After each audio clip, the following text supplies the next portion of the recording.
Greetings again, teammates. Welcome to this episode of the LDHR Toolman. You know, as I visit with teammates like you around the world, I'm greatly encouraged by your commitment and untiring service for the care and development of our staff. However, I also find that many of you are overwhelmed by the enormity of the LDHR scope and are often frustrated by the lack of capacity to get the work done. You know, we understand these realities, and you're not alone. So the focus of this series is to help free you up and empower you to achieve your God-given mission by prioritizing your LDHR functions to ensure that you're doing that which is most important and which maximizes your LDHR capacity. Today we'll be considering an overview of prioritizing your LDHR ministry. Let's begin by reviewing a few of the realities we face in LDHR. First of all is what has been aptly called the tyranny of the urgent. We are bombarded in LDHR with myriads of issues that feel very urgent and can consume all of our time and energy.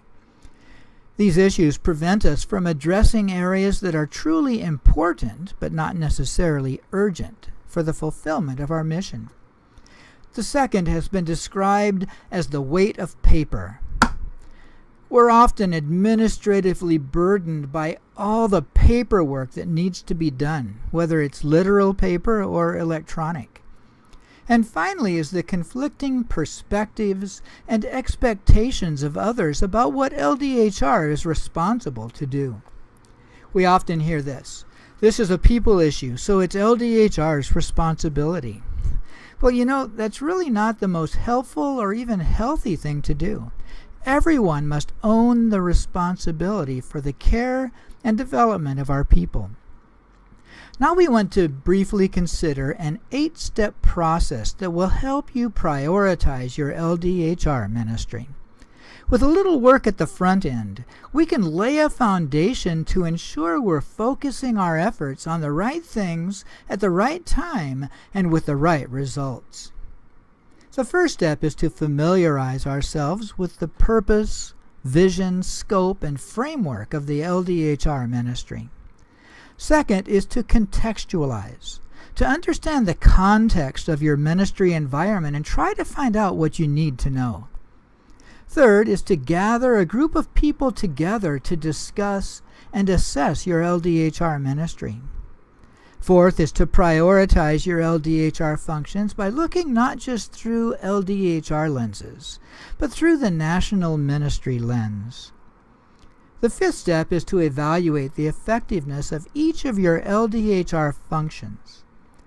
6 is to determine what top priority areas to begin working on. And 7 is to plan. We need to make action plans to move our top priority areas forward.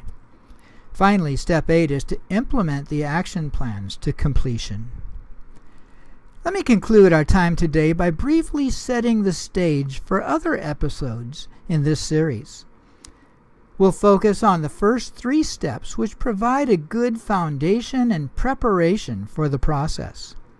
We'll then explore 3 different practical tools and ways to help you look at your LDHR function and determine your priorities.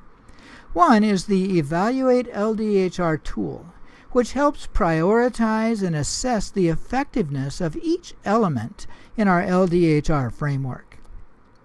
Another is Cyra's Journey, which will help you creatively stand back and walk with a staff member on their journey with us, from joining to leaving.